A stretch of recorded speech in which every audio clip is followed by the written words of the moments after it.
Folks, when you hear this music, you know where you are.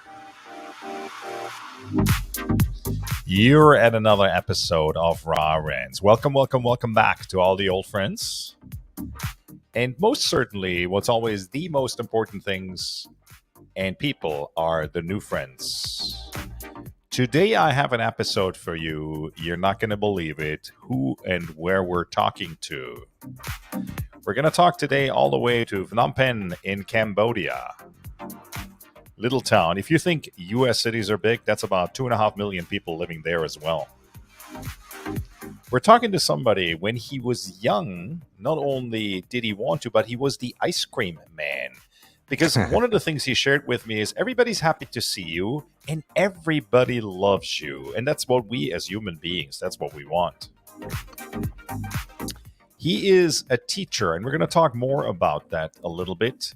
He is really somebody who shares his wealth of knowledge, genuine kindness with the world, because he wanted to have his own school, and he today talks in terms of tigers. And what that means, we're going to talk a little more about it. The other piece he shared with me, he wanted to become a rock star. He plays a ton of different instruments, and he composes music. He's originally from New York, and people describe him as fun, hard worker, committed, but they also say he's dramatic. And I am so super honored to have him with me right here today, all the way from Cambodia, Stephen Rudolph. And there he is. Stephen, I'm so honored to have you with me. Stefan, thanks and I for think that it's really always I'm warm always introduction. fascinated when I'm in Boston, as you know, and listeners, and then we're talking all the way to Cambodia. Technology is an amazing thing, and being able to connect across the world. Welcome. So happy to be here.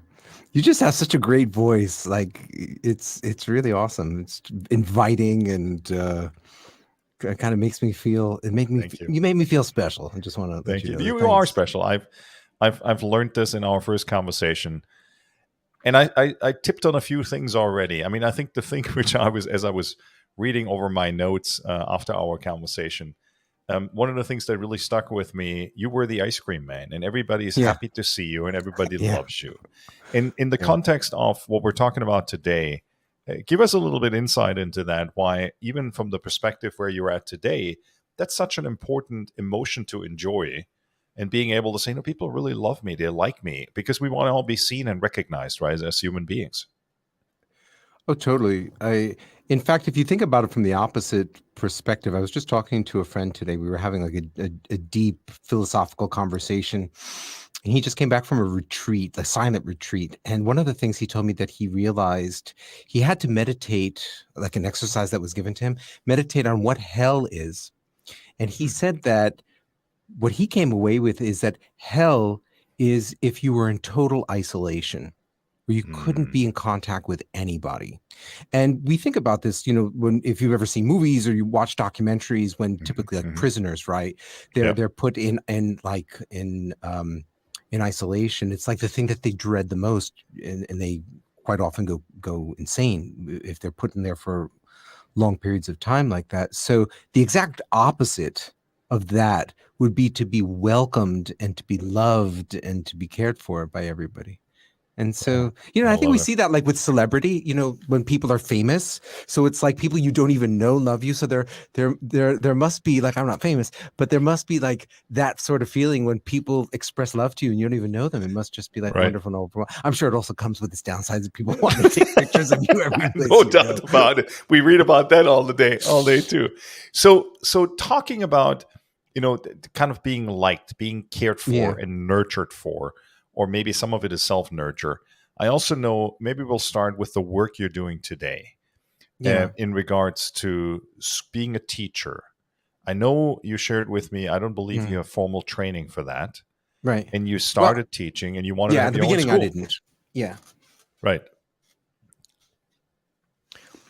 Yeah, so I mean, the way it started out, as you were alluding to, connect some of the dots together. I was originally trying to become a rock star in New York City after I graduated from college, and I found out like really quickly that aspiring rock stars don't make any money.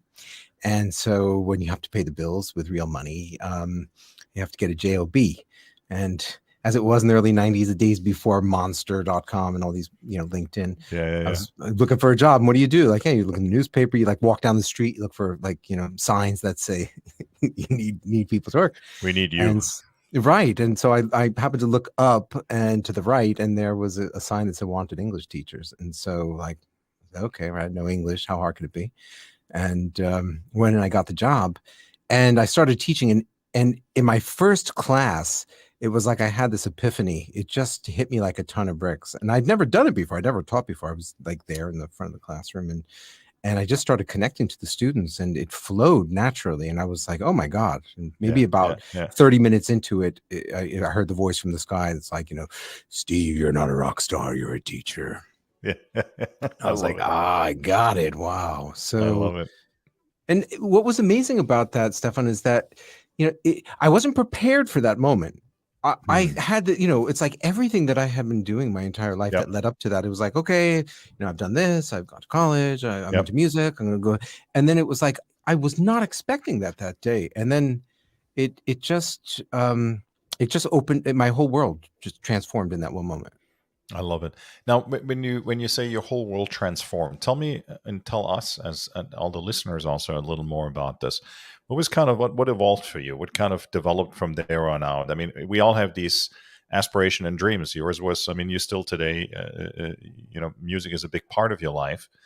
Nevertheless, that suddenly became kind of the calling, right? So the voice in the sky says, you know what, it just felt right. You felt in your element. Yeah, exactly. People listening, if you recall that moment, because I think we talk so much about passion today. Oh, what's your passion? Right. How does that feel? Or how do you remember it feeling? Maybe somebody who is kind of at that same spot, maybe there's one or two things they can take away from that, which connects for them as well. Yeah, I think there's something that I would call like real passion and false passion, right? Mm-hmm. And the false passion is when you aspire to something because you think it would be good for you, but it might not necessarily be that. And so you get this idea that, I really want to do that. I want to be that. And you commit to something. And after a while, you're like, hey, man, that didn't really work out. That didn't feel good. And so you were passionate about it. You like really worked hard at it. Maybe you tried your hand in entrepreneurship, or you wanted to be an influencer, or it could be any number of you went on to become a yoga teacher. And a lot of people they found yoga and they loved it. They became yoga teachers and they hated it. So for me, it's not so much about like a mental pushing kind of passion where you're like trying to achieve something. It's more like a vacuum, what's like sucking you towards something that you can't stop yourself from doing that. It's almost like beyond will. It's happening naturally. And that's what I call your nature. And that's what I refer to. Like I talk about people understanding their nature and following their natures. It's like what you are and what you're naturally called to do. It's like the word vocation, comes from that voca, means to call. It's like what you're sort of what the world or universe sort of wants from you. Yeah, you just suddenly brought me back to Latin lessons in school. Kleines Latinum and small Latinum and big Latinum. So, I mean, you just kind of set the segue in terms also on the work you do today and how you work with people. If you're okay with it, maybe we'll put that out front to talk a little bit about it and go back to how the journey kind of brought you there. Vocation, unique nature of people, kind of dialing into your own self in that respect, but also having maybe on the outside somebody guide you, reflect for you and saying, well, you know what, I think that's what I see where you're turning towards. I think that's a bad way of me to kind of summarize a little bit the work you do today and where your work starts. And the one word I said in the introduction is tigers. Put for us a little context there. I was so fascinated when you explained it to me the first time, and I know everybody listening here will be absolutely intrigued by that. Yeah. So to lead into that, I mean, it'll be easier if I maybe step into it and then get to the tiger, so I can kind of connect all the dots. Yeah. Something like this. So at that time, when I realized this calling, that Yeah. I had this thing for teaching and for educating, I then thought to myself, why is it that it took me all those years of formal education? I'd gone through college and I never knew this. And I became really indignant and I lashed out. It's the education system. And, like, this is Mm-hmm. just ridiculous. All these things that I had to do. And just to discover this uh, of my own or somewhere else, it wasn't a consequence of my Mm-hmm. education. I happened to look up to the right. I mean, if I looked up to the left and it said wanted, like, I don't know, um, travel agents, I don't know what would have where I would be. Maybe I'd still be in Phnom Penh, but I was going to behind, say you may behind the still be where desk you are today. at Cambodian Airlines. But it's like, I mean, like, I found it by accident, and I thought to myself, like, why does it have to be by accident? I was so in love with my work, and I think what upset me was, like, why did it have to be that I accidentally found this? And I considered myself lucky that I found it so early, because when I looked around at other people, I Mm, saw a lot of miserable people in their yeah. their jobs. A lot, like, Yeah. it's kind of like, when you're in love and when you hit that thing, like, you just fall in love and you look around you and you're like, oh my God, like, look how sad that person. And if they could just feel what I feel, Yeah. Yeah. and Yeah. and you suddenly start to see that, like, everybody's not in Yeah. love like I'm in love right now. So I was in that stage or in that phase at that time, like, I'm so in love with what I do, like, how come everybody else isn't? Yeah. And then I thought to myself, like, why can't we do something about that? Like, why can't education, schools, and be structured to help people understand who they are, so they could, like, get to their love faster and then live a life like doing what they Yeah. love for their whole lives? Yeah. No, I love um that. so where I went from there was, I thought, okay, let me open up a school. And so I moved to India. A friend invited me there, and I opened up a school. And the idea of the curriculum was that every kid would know who they are. That's right. And 8 kids on the first day in our house, we started off. And to fast forward 20 years later, there were 2,000 kids in the school, nursery through 12th, and the curriculum was very much about that, with every kid focusing on who they were and what they were going to do when they left. So that's kind of what got me through that. And where the Tigers came in is when I had to figure out, how do you really understand what it means to be unique and to have, like, what makes you unique. The Eastern wisdom, let's call it that, or Mm, philosophy from hmm. thousands of years ago, has so much Hmm. to say Hmm. about that. And the Tigers sort of evolved out of my study from I those love from those that. So, sources. so I know you started the journey in India, and that's another piece that connects Stephen and I, if you're listening. So I spent quite a bit of time. About 10 years later, almost, no more than 10 years later, 2007, you started, I think, your school in the mid 90s in India. Is that right? Yeah. 94, 95. Mhm.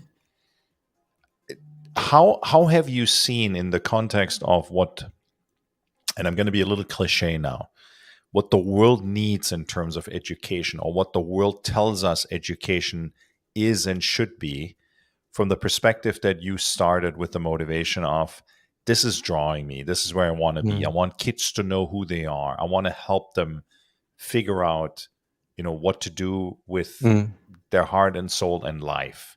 How have mm, you seen that evolve? And what's the advice you would give people who maybe still mm, students, but maybe mhm, also, I mean, you've obviously in India in particular interacted with a lot of the parents, I would imagine. And mm. and how can we as parents do better jobs in nurturing our children and their tigers?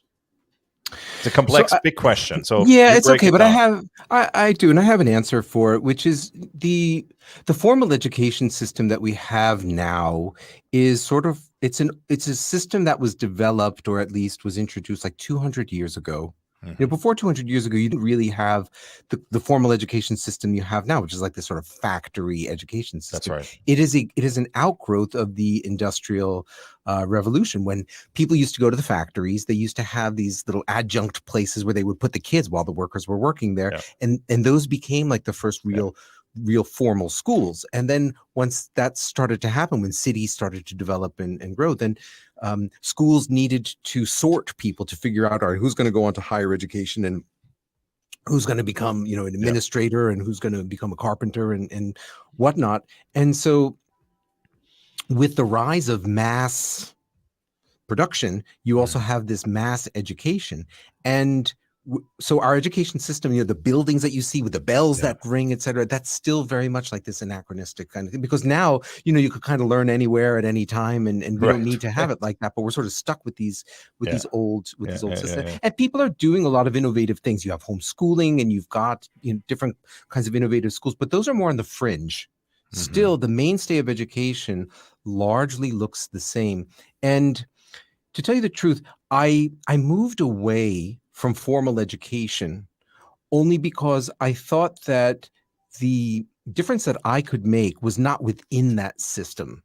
Right. Like what it is that I have to offer that I want to share with people is something that's that's really very simple, and it doesn't require an entire education system in order for people to understand it. It's something very simple, which is this: a parent can understand it, a child could understand it, a teacher, a counselor, whomever, which is everybody's unique. Everybody has certain qualities. When you understand what those qualities are, you can be in touch really with who you are. And those qualities that you have align well with certain types of work, and they That's don't right. align well with other types of work. I love this. It's just that you can do this all in like, I can explain the whole thing in like an hour or even less than that. I've Yeah. done it No, in I like love this. 10 minutes. Yeah, I love this, and it so resonates with me, right? I think we're seeing all over the world now people being much more or attempting to be much more in tune with that, which is kind of now talent management 2022, right? It's no longer the company saying, well, here's the cookie we need, and you Mhm. better fit into that, versus now Right. somebody saying, I'm a unique, brilliant individual. And if you can nurture me in the way that I have a crave to be nurtured, but also want to make a contribution, then Yes. there's a match. I absolutely, absolutely love that.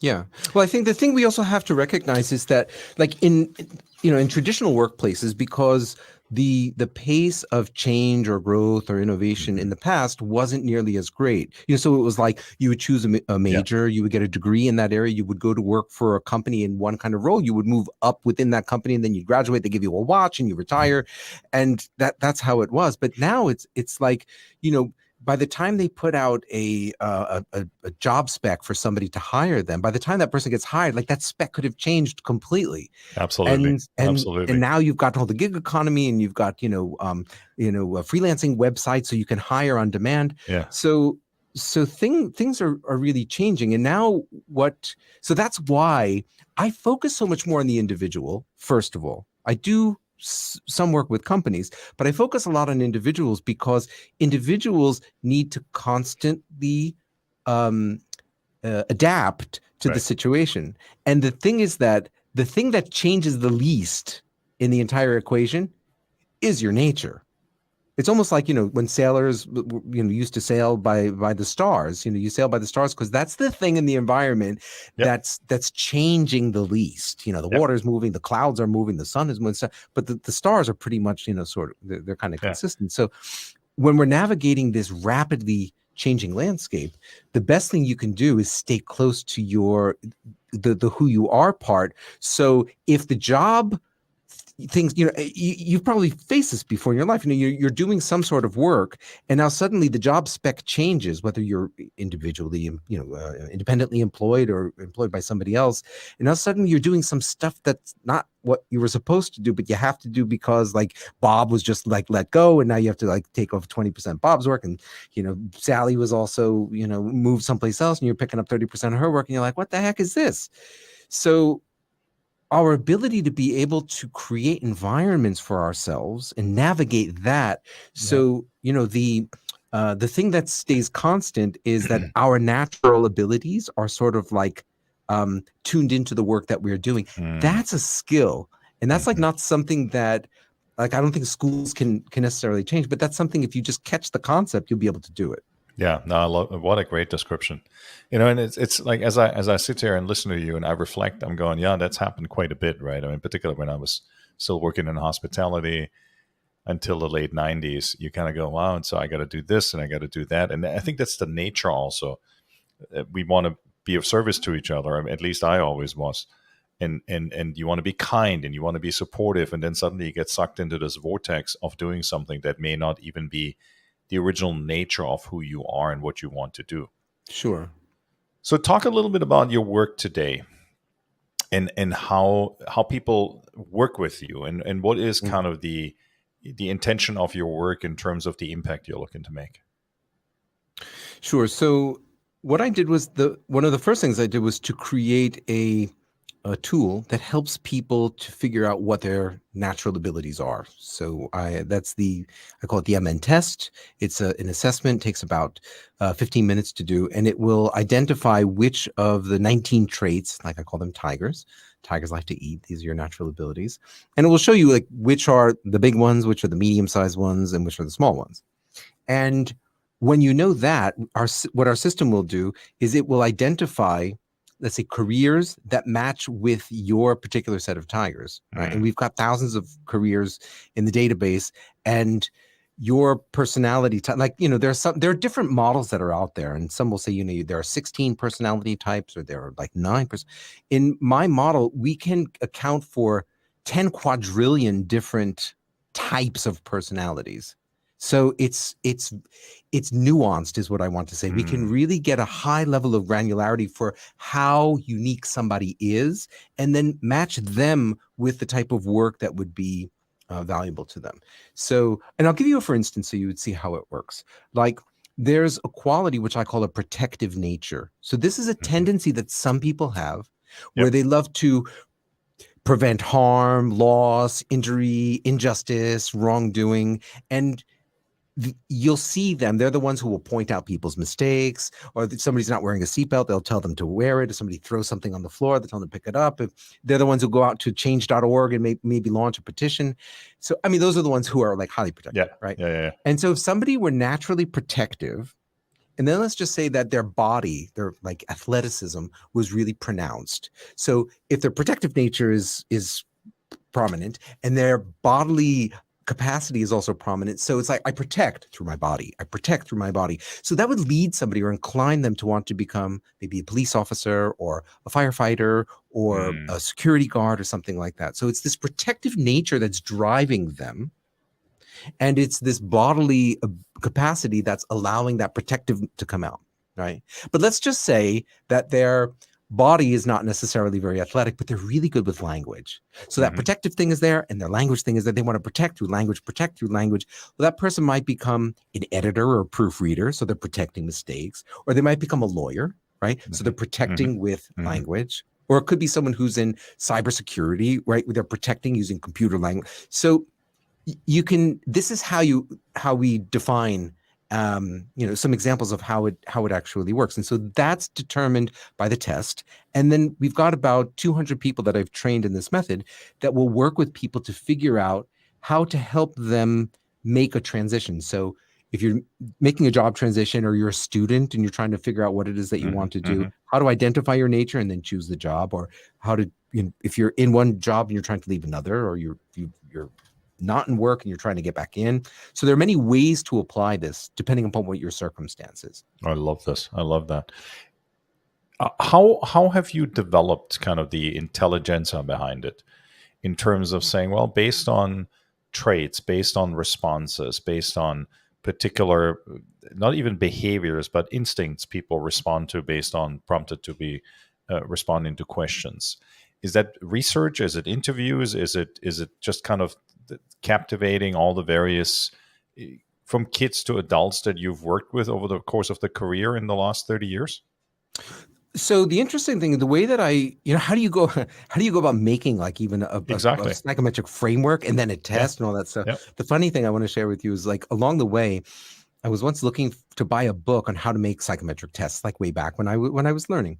And I found at that time more books on how to beat the psychometric test than how to make one. And I thought that was really telling about what's going on, because that's really like the worst part of psychometric tests, is like somebody's gonna like make me do the psychometric test to see if I worthy of getting that job, and therefore I'm gonna like find out how to crack it so I can be like, to me that's everything we don't want about it. That's right. What I see, the reason for this is like for people to really know themselves so they can figure out what they should do so they enjoy their lives, right? So anyway, so the way that you go about it is, the first thing you need is a framework. You need to know what the traits are that you're measuring. And in the same way, you could think about this, like if you, you think about a hospital, and there's all sorts of devices that you could use to measure Hmm. stuff. Hmm. So like first you have to know like what you're measuring. If you're measuring blood pressure, then you make a blood pressure device. If you want to look inside somebody, you would have an x-ray machine or maybe an MRI. Or if you want to know what their cholesterol level, well, there's another test for that. Yep. So there are all sorts of devices that let you find something out about what's going on inside. In the same way, when you're trying to like psychometric, so psycho comes from the mind, metric means to measure. So it's like you're measuring the mind. And when you're trying to figure out what's going on in the mind, there are so many variables. You have to understand, like there's not one test that can That's say, right. in the same way in the hospital, there's not one tool. You can't just say, okay, it's the MRI. That'll tell us everything. No, it won't. It's not going to tell you lots of things. It won't tell you Yep. about your blood Yep. pressure. It won't tell you about your sugar levels. And it won't tell Right. Right. so what you need to figure out is, what is it that I want to accomplish? What do I want to find out? For what purpose? And then what framework would be the best in Yep. order for me to do that? So the first thing I started with was with a framework. And for the framework, I used two models that I put together. One is Howard Gardner's multiple intelligences. Hmm. So Gardner in 1983 came out with a book. He's a cognitive psychologist, professor at Harvard. 1983 came out with a book called Frames of Mind, where he said, hey, look, IQ is there, but it's not the only thing. There's more than one way to be smart. You could be smart with your body. You could be smart with music. You could be smart with nature. You could be smart with mathematics, with language. And so that really caught on in schools because teachers could see the difference in kids. They could actually see that there are some kids who are more linguistic and some who are more interpersonal than others. So I used that for half my model. And then the other model I created, that's what I was also showing, that came out of my Eastern research. So that's the multiple natures, right? So that deals with the protective nature. I'll run through them quick. Educative, administrative, creative, healing, entertaining. That's joking and making fun. Entertaining, catching people's attention, amusing them. Providing, entrepreneurial, and adventurous. So those are the sets of qualities that I identified. And then I basically merged them together. And that's what I was doing before, showing you could take like healing plus bodily. And so someone who likes to heal using their body, chiropractor, right? Physiotherapist, massage therapist. You've got healing plus naturalistic. Well, there's your veterinary doctor or, somebody who's into preserving saving wildlife. So the model itself is a secret sauce, or it really makes all the difference. So that's the first thing that I started with, is having a solid model. And so anytime you see somebody's a psychometric test out there, the first thing you should do is say, what's the model? What are the traits that they're looking at? And then read those and see if they make sense to you and how they would be valuable for you. So that's the first thing that I say to people. And what's nice about this model, like I said before, somebody's a woman is pregnant, we use a sonogram. You're not going to use an MRI. It's not the right tool for that. You don't need all of that Right. big machine and thing. Maybe it would bother the baby. Who knows? So in this case, this tool is particularly well suited for identifying what type of work you are inclined toward. It says nothing about your values. Like, somebody could be highly connected to their nature and they're doing work absolutely according to their nature, but they're doing it for the wrong reason. They're, maybe like somebody who's like, selling drugs or, doing some embezzlement. So they might be really good at, look at Bernie Madoff, right? He did his work so well. He kept everybody without knowing about it for such a long time. Okay, then it cracked. So you could be connected with your nature in terms of what you're doing, but your values could be off. So it says nothing about your values. It says nothing about your level of grit, your level of perseverance, or your level of discipline.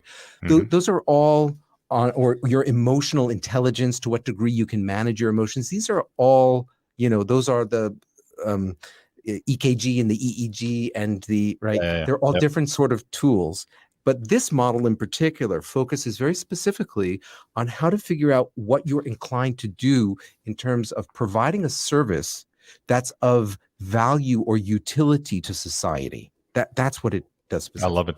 Somebody listening right now, Stephen, who hears this and says, okay, and they're kind of now sitting there and they're going, oh, okay, where do I fall into? What are some of the easy questions they could ask themselves to help them without without the test, and we're gonna share Sure. with people later how they can Yeah. connect with you, certainly as well. Yeah. But it kind of at a very surface level, some of Yeah. the questions somebody sitting in the car driving right now, Yeah. listening to us, what's the question they could ask themselves to kind of fall, a little bit clearer into a direction? Right. So the question is, how do I know what's a tiger? Right? How do I know Right. which are my big That's tigers or right. small tigers? So let's start with big tigers because they're usually a bit more obvious, right? So the first thing you do is that you look for things that you're naturally good at. Hmm. That you don't need any sort of training or effort, that you sort of step right into them. Now, for some people, it might be picking up a pencil and just drawing, Yep. or that Yep. sort of thing. And some people, they pick up an instrument and they start playing it. Some people are just great with word games, and some people Hmm. are super good at mathematics, or right. So the first thing you look for is what am I pulled toward naturally? What am I naturally good at? That's the Hmm. first thing. Yep. And so that's like one of my tests, right? One of my tests, my signs of the tiger. How do you know that it's there? Another thing you can do is to see that when I'm doing this, I get energized while I do it. You Hmm. don't need any incentive. You don't need to drink 2 cups of coffee before you start, that sort of thing, or that it, when you do, it's kind of like, a car that like the Prius or something, charges itself while it's going. So while you're doing that work, it's giving you energy. Yep. So like in terms of my educative nature, what I found out was, while I'm teaching and while I'm explaining things, like you can even see it right now, I'm getting high just and being jazzed just by being in this Yeah. in In this that space, and a yeah. space and doing this Yeah. activity. Yeah. So that's how you know when you get motivated or energized while you do it. Another thing you can do is you can also look back historically, because these tigers develop in your foundational years, like from 0 to 7. Hmm. So there's something genetic about it, that's for sure. And also there's something developmental about it. There's a nurture aspect to it too. So pretty much, myelination, there's a process in the brain called myelination that happens in the first 7 years, where the your neurons in your brain get Hmm. insulated with myelin, this white sticky substance, the white matter in your brain. Yeah. And Yep. so when you do something repeatedly, you're exposed to it. If you're playing music, you're playing music, you're playing music. So you develop this tiger, this natural ability for playing music. Or if it's that entertaining thing, you would tell a joke and then everybody would laugh and they would encourage you, and you would tell it again and you would tell it again. And then suddenly you realize that people love me, they come around me, and it could also be developed for other reasons, like maybe you're not getting attention from your parents or something, and you're trying to, so Hmm. it could be developed in so many different ways. So it's during these early years that that these things develop. So therefore, if you go back and you look historically at yourself to say, what was it that I used to be really good at and that I loved to do when nobody was around and I had Hmm. my choice? Hmm. Was it building with blocks, or was it going out and chasing butterflies, or was it helping a parent or somebody who was a sick relative get better? So those are really great clues, because what happens after this period, like in myelination, kind of stops after age 7, picks up again in adolescence. After that, it really tapers off. And so what happens during those adolescent years and then thereafter, our brains start getting clouded Yeah. or filled up with other aspirations and ideas that come from parents, that come from society, that That's come right. from Yeah. our own Yeah. confused thinking. And so that's where some of those false passions start to come from. And we get distanced and dissociated from ourselves. And so part of the calling is coming back to ourselves. I want to get a little philosophical here. May I? Sure. I So thought we haven't been. we haven't been, right? So when I hear all this, I mean, I talk a lot about, and I'm always, whenever I even get into social media myself, or you look at LinkedIn, or you look at Instagram or Facebook, there's this pretense world out there, right? The world we show people, or some of us show people, or this pretense of everything's perfect, and then comes this conformity requirement in, like, if you want to be this, you have to be that, or you have to do that in order to be that. How does that, in the observations you're making in working with people, how can people best respond to that, which is an effective tool not to get sucked into that vortex, not to get Mm, drawn into that, and kind of, I almost want to say, counterfight that a little bit. Is Hmm. there something that you have observed and developed and you advise on that can help people to be a little bit more, self-reflective, self-aware, without getting drawn into that vortex of conformity? Hmm. Yeah, I think what happens is this, that people want to be accepted, and I don't just mean accepted for, like, accept me for who I am, accepted. People want to be accepted for what it is that they have to offer the world. Hmm. In other words, that I, as an adult, there's a need, or there's an expectation that I need to enter the world and I need to provide some value Hmm. to Hmm. the world. I need to make a living for myself by performing some kind of service or producing some sort of product which is of value to other people.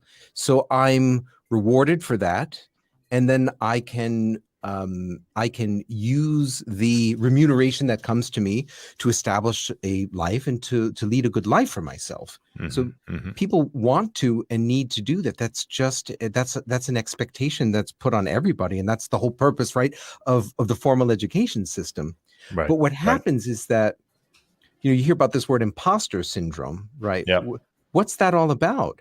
Well, when you're doing something that you feel is not you, or it doesn't resonate with you, and you're sort of like stuck in that situation, whether it's purposeful or not. In other words, you'd be surprised. It's like, I read some statistics, something like, 85% of the people who went out, who got their college degree in education, wound up getting jobs that were not according to what their education was about. They Yep. wound up getting Yep. a Yep. job someplace else. And so it's sort of like formal education is this thing we go through, and then we get out the other side, and then we first start thinking, who am I? And then we wind up looking at the world, and we start taking jobs, and then we start learning who we are and what we like and what we don't like. And then by then, we already have to be paying rent, and then we have student debt to pay back, and then we have families and kids. And then it's like, when do you actually get the time to do a reset? And so part of the problem that you're expressing is, I mean, the way that I see it is that, how can I make those decisions to Hmm. do a certain type of work that's where I'm producing something and it's who I am, and avoid those situations that I get sucked into, or that I make a Yeah. mistake and I trick Yeah. myself into going into those roles. And that's really where I think most of the problems start, and that's why people feel compelled to Mm. conform. Conforming means what? It means contorting myself to be like other people. Why would I want to be like other people? I'd want to be like other people because I see that who I am or what I'm doing is not really bringing me what I want. Therefore, maybe if I be like them, then I'll Right. I'll get what I want. But then that doesn't work out, does it? Then you You know, wind I up s- getting in a job, stuck in a job that you hate. right, and I see so many people who would just completely compromise themselves and give themselves up, essentially, at the expense of, as you said, trying to be something that doesn't feel authentic to themselves, and they don't even have the ability sometimes to recognize that at the moment that it happens, which is so interesting. I want to talk for a moment about the ice cream man. I got to hear Yeah, that story. So you were the ice cream man yeah. for how long? Oh, it was just a summer. I love it. It was a summer job, like during my college years. I can't remember whether it was after my freshman year or my sophomore year. But every summer I had to, like, get a job doing something, and one of my friends said, "Hey, we drive an ice cream truck." I thought, okay, why not I drive an love ice cream this. truck? And that was Well, in New and what York, I no, that was in New Jersey, in New Jersey. Wyckoff, New Jersey, and and I was a failure as an ice cream truck man, for the reason that, while talking about what would you figure are the natures or the qualities that a successful ice cream man should have? Well, yes, of course, they should be interpersonal and friendly. They should love to see people and interact with them. Um, And well, they should be able to navigate a little bit. You have to be able to get that truck around, and that's there. There's some amount of entrepreneurship that you have to know about your stock and money. But I'll tell you what the biggest requirement, and it's Here totally it not, comes. Here it comes. you're not going to guess what it is. And I don't mean an ice cream man who just parks his car like in one place on the corner. I mean Right, one that has a right, route. right. It's all about administration, the administrative nature. The administrative nature is one that's organized Yeah. and can follow a plan and follow a path. So if you want to be a successful ice cream with a route, you have to follow the same route every day and be at the same place every single time every day. The So people know, consistency. oh, at Yeah. 4:20, I hear the bell jingle, and that's when the ice cream man comes out. Oh my God, Now, that's in interesting. in terms of natures, my administrative is on the lower side. My creative is on the higher side. Woo! I'm going everywhere. So that was me, and I'd be singing, and I I had my love it. harmonica. I had Oh my my God, that's harmonica, so and good. I'd be playing my harmonica, and I had one foot on the gas. I'd have one on the like the hand ringer. I'd have one foot on the foot bell ringer, and I'd be just like going and doing my thing and having a great time. But as far as like, if I had to assess myself from was I successful in like, did I have a good time? Yes, I did. The But was I coolest ice successful? cream man ever, but you sucked I, at the consistency of I sucked generating at the the business. consistency. Oh my So God, that's so good. I couldn't do it for a really, I couldn't do it well. And I couldn't, and the poor guy who owned that company, he was expecting me to make money for him. Like, I probably didn't make any money for him at all. Oh my God. So I can like, so see you. I can so see you yeah, like singing away and like the yeah, harmonica and like having a great time. And yeah. everybody knew you. I mean, that is so funny. Well, Oh my no, God. nobody knows you because when they see you, you're the generic ice cream man. It's like No, it Santa doesn't matter. Claus. Like, hey, it's the ice cream man. It's not like, hey, it's Steven the ice cream man. You're just Okay. like the ice cream man. So like nobody even looks at your face. They're thinking about like, an eclair or, push up or like, whatever. They're not looking at your face. Oh my God, that's so good. That's so good. But I No, have I to, gotta ask. I mean, we talked about the harmonica. So, what yeah. instruments do you play now? Do you? Oh, I mean, you. mostly keyboard. I have you. My guitar is not with me. I sort of left it somewhere in France, like way back when, Okay, while I was traveling. And I have two keyboards and a ukulele, which I I play love for it. fun. So That that's is what awesome. that's what. That is so good. But I Oh have to my tell you God. what's funny to make a link between ice cream and so years later when I was in India, I wrote a book, how to choose a career when there are too many options. And I linked it to the whole point of ice cream, which is, when there are too many like choices in ice Ice cream, cream like you flavors. can't make a choice. It's like Yeah, what's called, that's me. the tyranny of choice. So you've been in Baskin and Robbins 31, you're like, like Yeah, and you yeah, can't choose, right? yeah. And so, I gotta quickly say this. There's a place I was not too long ago in San Juan in Puerto Rico, and mm, there's a place called Amelia's. It is the most unbelievable gelato you've ever had in your life. mm, But I'm literally like walking up and down this counter like 15 yeah. times trying to decide what is. Just give me choices, like 5. I'll be okay with it. Right.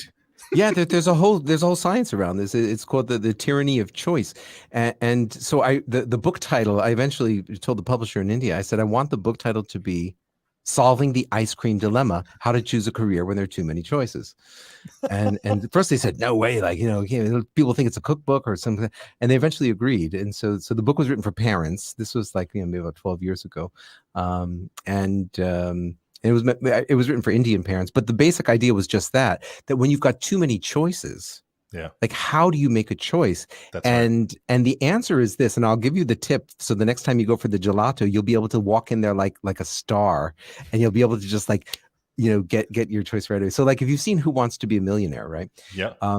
When you don't know what the answer is, the first thing you do is you eliminate. So you eliminate the ones that you know are not right. So the first thing you do is you eliminate all the like, the flavors that are like, the pistachio and maybe like, the tutti frutti. Who knows? Yeah. Okay. Yeah. And then you just get down to the few that are the possible choices. You choose any one of them. You don't have to think about it because you'll like any Okay. one of them. It's not going to matter. So it's the same thing with careers, Yeah. which is that the way you do it is that you take a look at which are your natures and your natural abilities, which link with that type with, what are those? So for example, like coming back to my example, protective, logical, and linguistic. So if you're really strong with protective nature, and your logic and language are also like supreme, protect, logic, language, you could work really well as a lawyer.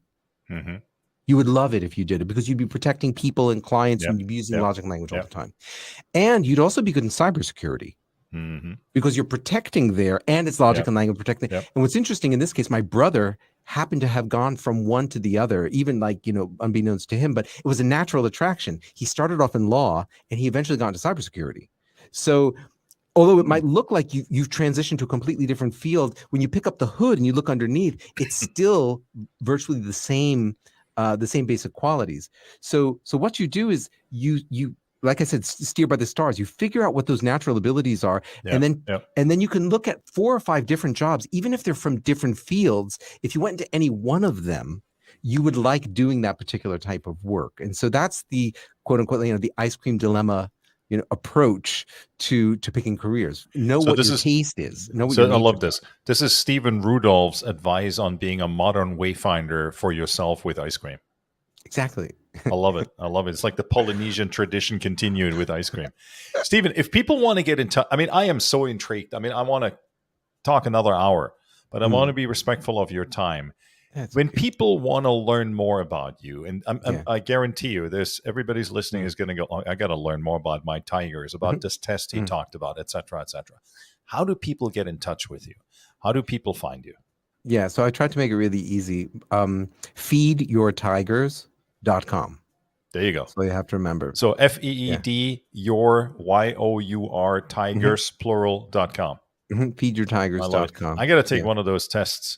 I think you and I were joking last time we spoke that I should take the Yeah. test, and you're actually going to look at it with me on Yeah. on the podcast at my Tigers. Oh, We got to do absolutely. this. We got to I do this. we should, because Stefan, the thing is that this is an issue for everybody, even Right. if you have a job right now, because one thing's for sure, that your tigers need to be fed.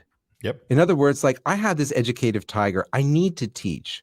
If I teach, I feel normal. I feel like a fish in water. When I don't get a chance to explain, to talk, to profess, then I feel isolated. That's Yep. when I feel like I'm Right. disconnected from the world. And the Yep. minute I get those opportunities, then I feel alive. And my context is always changing. So I do have times where I do get more chances to feed my tigers, the big ones especially. And then there are times that I don't. And everybody's also the same. So from the time you get your first job all the way even through retirement, like even in your retired years, you still have to feed your tigers. You still have to Right. work. You Right. have to Right. act. You have to engage. You want to feel meaningful to society. And so it's necessary to constantly adapt and adapt yourself so the tigers are being fed all along the way. So that's why it's important for everybody at every stage in life. Yeah, I love this. I mean, it's like I said when you and I spoke the whole component of the unique nature of the tigers is and it kind of it shows you all the intensity it can have. I think that's what it speaks for. Like you said, the big tigers. That's fascinating. Stephen, I want to say thank you.